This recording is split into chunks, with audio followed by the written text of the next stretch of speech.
जय Hind. Heart of Bharat देख रहे हैं आप। मैं हूं दिवाकर विक्रम सिंह। इस समय मैं आपसे बात कर रहा हूं तब भारत ने पेशावर को अपने निशाने पर लिया है। भारत ने अर्थात भारतीय वायुसेना ने, क्योंकि पाकिस्तान ने लगभग रात के 9 बजे सीज फायर, जो कि दोनों के बीच में सहमति बनी थी कि वो एक दूसरे की सीमा का उल्लंघन नहीं करेंगे, और इस पर अमेरिका के राष्ट्रपति ट्रंप ने एक ट्वीट किया था कि उनके दखलंदाजी के बाद दोनों देश सीज फायर पर सहमत हो गए हैं। ऐसा लगने लगा था कि अब दोनों तरफ से बंदूकें शांत हो जाएंगी, लेकिन रात 9 बजते बजते श्रीनगर और जम्मू में सीज फायर का उल्लंघन किया गया और उसके बाद ब्लैक आउट किया गया और भारत ने 11 बजते बजते एक बड़ी कार्रवाई पाकिस्तान के खिलाफ कर दी। इस संदर्भ में भारत के विदेश मंत्रालय की तरफ से विक्रम मिस्री ने बाकायदा जानकारी दी कि पाकिस्तान ने वायलेशन किया है और सेना को जवाब देने के लिए कह दिया गया है। सवाल यह है कि इसके पहले मैंने जब आपसे बात किया था तो यही कहा था कि ये जो सीज फायर हुआ है, पहली बात तो ये सीज फायर शब्द से मुझे आपत्ति है, क्योंकि जब भारत ने युद्ध की घोषणा ही नहीं की और पाकिस्तान जैसे पिटते हुए देश के संदर्भ में अगर सीज फायर की बात की जाती है तो ये हमारे लिए थोड़ा सा शर्म की बात है, क्योंकि एक भूखे नंगे को हम उसकी गलती की सजा दे रहे थे और पिछले 72 घंटों में उसकी ये हालत बना दी थी कि वो आकाश में लगभग पंगु की स्थिति में हो गया था। ऐसे में हमें पूरा भरोसा अपनी तीनों सेनाओं पर है, इसलिए सीज फायर नहीं बल्कि एस्केलेशन, जो कि फायरिंग के दौरान एक दूसरे को बर्बाद करने की या तहस नहस करने की सोची जा रही थी, वो एस्केलेट ना हो उसको हम डी एस्केलेट कर रहे थे। मैं इस इंग्लिश शब्द का इस्तेमाल कर रहा हूं, लेकिन सीज फायर तब हम करते जब भारत की तरफ से युद्ध की घोषणा की जाती। जबकि आप याद रखिए कि पिछले 72 घंटों में पाकिस्तान की तरफ से, वहां के विदेश मंत्रालय की तरफ से, आर्मी की तरफ से 2 बार कहा गया कि हम युद्ध की स्थिति में हैं। भारत ने इस शब्द का इस्तेमाल ही नहीं किया, क्योंकि इस शब्द का इस्तेमाल करने का मतलब इंटरनेशनल स्तर पर भारत ये बताता कि हम युद्ध कर रहे हैं, जबकि हम युद्ध नहीं कर रहे हैं। हम आतंकियों को नेस्तनाबूद कर रहे हैं, उनको प्रोटेक्ट करने वालों को नेस्तनाबूद कर रहे हैं। वो जहां प्रोटेक्शन पा रहे हैं, प्रोटेक्शन में रखे गए हैं, चाहे वो आर्मी हो, चाहे वहां की वायुसेना हो या नौसेना का कोई बेस हो, हम उसको हिट करेंगे क्योंकि वो प्रोटेक्टर हैं। तो इसलिए हम युद्ध कर ही नहीं रहे थे। युद्ध तो तब हम करेंगे जब हम पीओजेके में एंट्री ले लेंगे, और उसका समय अभी आया नहीं। हमने कल जब जम्मू में ही बैठे एक रिटायर्ड कर्नल से, जिनका कि मिलिट्री ऑपरेशंस में बहुत बड़ा योगदान रहा, हमने एक बातचीत की। हमारे हार्ट ऑफ भारत पे आप जा करके देख सकते हैं उनके साथ जो बातचीत है, जिसमें उन्होंने कहा था कि 5 से 6 दिन लग जाएंगे ये झाड़ झंकाड़ साफ करने में, और उसके बाद पीओजेके का भविष्य तय हो जाएगा। लेकिन उतना समय अभी लगा ही नहीं है। ऐसे में मेरा ये मानना है कि चाहे विदेश मंत्रालय की तरफ से सीज फायर का शब्द का इस्तेमाल किया जा रहा हो या हर कोई जो भी सुधीजन है, चाहे वो पत्रकार हो, चाहे वो इंटेलेक्चुअल हो, कोई भी हो, सीज फायर शब्द से पाकिस्तान को हम एक बराबरी का अहमियत दे रहे हैं। हम सीज फायर नहीं, हम जो टेंशन था उसको डी एस्केलेट कर रहे हैं और उस पर हम सहमति बना रहे हैं। लेकिन 2 घंटे भी नहीं बीते, जम्मू सहित गुजरात के कच्छ तक उसने उल्लंघन करने की कोशिश की है, हमारे सीमा का उल्लंघन किया है और उन्होंने ड्रोन अटैक किए हैं।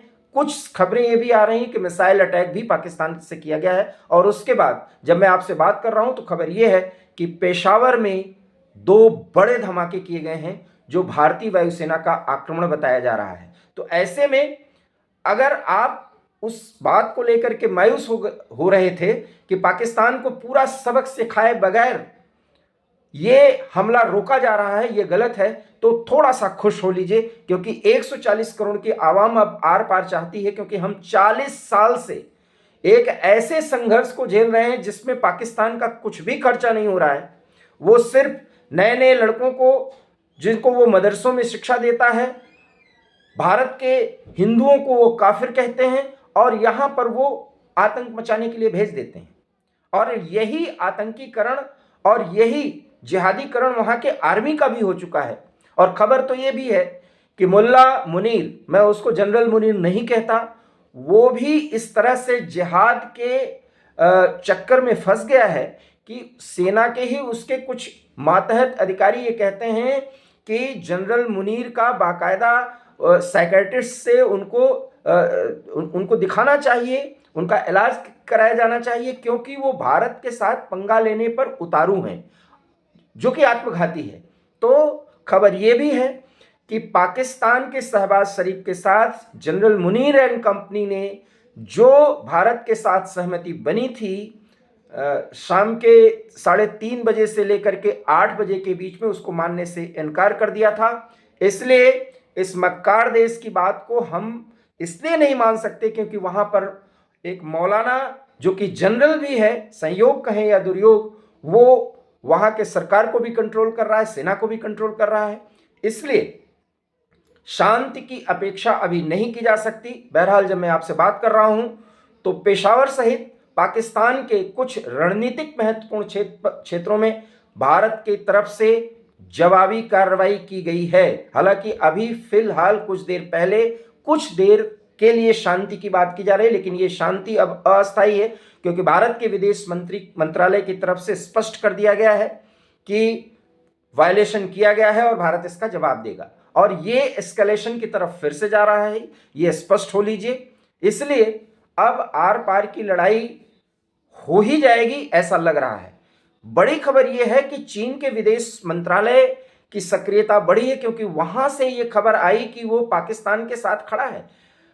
ये चीन के विदेश मंत्रालय ने क्यों कहा? क्योंकि डोनाल्ड ट्रंप ने जब ये कहा कि हमारी बात को भारत और पाकिस्तान ने मान लिया और वो सीज फायर कर रहे हैं, ये बात चीन कैसे पचा पाता? जिस पाकिस्तान को वो अपने रहमो करम पर जिंदा रखा हुआ है, वहां पर अमेरिका का बढ़ता वर्चस्व वो कैसे स्वीकार कर सकता है? इसलिए रात 9 बजे के बाद चीन का विदेश मंत्रालय भी सक्रिय होता है और वहां से पाकिस्तान के साथ खड़े होने की बात की जाती है। और इसके बाद खबर यह भी है कि बांग्लादेश में वहां की जो कार्यवाहक सरकार है, जिसको मैं मोहम्मद यूनुस नहीं बल्कि तबलची यूनुस कहता हूं, उसने आवामी लीग जो शेख हसीना के नेतृत्व में चल रही थी, उस पार्टी को बैन किया है। समझिए, अब आपके ईस्टर्न पोस्ट पर भी, फ्रंट पर भी एक समस्या आ रही है और ये भी चीन के निर्देश पर किया गया है। हालांकि इसकी पुष्टि नहीं हो पा रही है, लेकिन मेरा ये आकलन है क्योंकि विदेश नीति के संदर्भ में कुछ ऐसी बातें हैं जिसका आकलन मैं करता हूं तो वो बाद में सही निकलती हैं। ऐसे में नेशनलिस्ट पार्टी जो शेख हसीना इस समय एसाइलम की स्थिति में भारत में है, उनकी पार्टी को बैन किया गया है। तो ये चीन के इशारे पर भी किया गया है। वहां भी एक अनरेस्ट की स्थिति पैदा करने की चीन की कोशिश की जा रही है क्योंकि जिस तरीके से अमेरिका का वर्चस्व भारत सहित पाकिस्तान या बांग्लादेश में बढ़ सकता है, ये चीन स्वीकार नहीं कर सकता क्योंकि वो अपने को अमेरिका के बराबरी पर रखता है। इसलिए चीन के विदेश मंत्रालय के इशारे पर पाकिस्तान फिर से कूदने की हिमाकत कर रहा है और बांग्लादेश में भी कुछ पॉलिटिकल डेवलपमेंट हो रहे हैं जो भारत के संदर्भ में अगर कहा जाए तो वो पक्ष में नहीं है। तो ऐसे में हमें बहुत सक्रिय और सचेत होने की जरूरत है। लेकिन खबर ये भी है, ये बिल्कुल अभी अभी खबर आ रही है कि अजित डोभाल जो हमारे एनएसए हैं, वो चीन के विदेश मंत्री वांग यी से बात किए हैं और वांग यी ने ऐसा बताया जा रहा है कि पहले फोन किया और इस पर अजित डोभाल साहब ने यह कहा कि हमारा उद्देश्य युद्ध करना नहीं है, लेकिन ऐसा बताया जा रहा है कि चीन की तरफ से भारत से ये बात करने की कोशिश की जा रही है कि हम डी एस्केलेट मोड में ही रहें। लेकिन इस संदर्भ में एनएसए ने आगे जो भी बात की होगी, लेकिन मेरा ये अनुमान है कि बात यही की होगी कि पाकिस्तान अगर उल्लंघन करता है तो हम पाकिस्तान के रणनीतिक महत्वपूर्ण वो क्षेत्र जहां आतंकियों को पनाह अभी भी मिल रही है, हम उसे नेस्तनाबूद कर रहे हैं। इसका मतलब साफ है कि डोनाल्ड ट्रंप जो बड़ा दावा करके एक मध्यस्थ की भूमिका में आने की कोशिश कर रहे थे, उसको मौलाना मुनीर ने ही नहीं माना और भारत के पक्ष में अब अमेरिका सहित तमाम देश इसलिए आ सकते हैं क्योंकि गलती पाकिस्तान ने की है। इसलिए इंतजार करिए, सुबह तक कुछ आपको बड़ी खबरें मिल सकती हैं एस्केलेशन के संदर्भ में, क्योंकि डी एस्केलेशन का एक मौका आया था जिसका पालन भारत कर रहा था, लेकिन मुनीर की सेना शाहबाज शरीफ को चुप रह करके बैठने की सलाह दी है, अन्यथा उनका हश्र भी वहां के अन्य प्रधानमंत्रियों की तरह हो जाता। और ऐसा बताया जा रहा है कि मौलाना मुनीर के नेतृत्व में ही अब पाकिस्तान चीन के इशारे पर भारत के खिलाफ सरगर्म होगा। क्या होगी आगे की स्थिति हम जरूर बताएंगे, लेकिन इतना जरूर जान लेंगे कि रात में भी पाकिस्तान की धुलाई हो सकती है, क्योंकि वायलेशन अब पाकिस्तान ने किया है।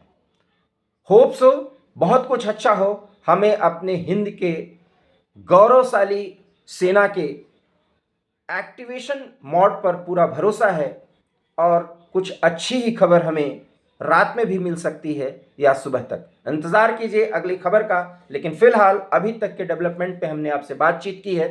आपको हमारा ये सुझाव और इस संदर्भ में दी गई जानकारी कि आप हमेशा अपने सेना के साथ रहिए और हिंद की ताकत का एहसास अपने जज्बे से कराते रहिए। कैसा लगा ये वीडियो, इस पर आप अपनी राय दीजिए, प्लीज़ कमेंट कीजिए, और अगर अच्छा लगा हो तो लाइक और शेयर कीजिए। हमारे चैनल हार्ट टॉक भारत को सब्सक्राइब कीजिए। बहुत बहुत धन्यवाद।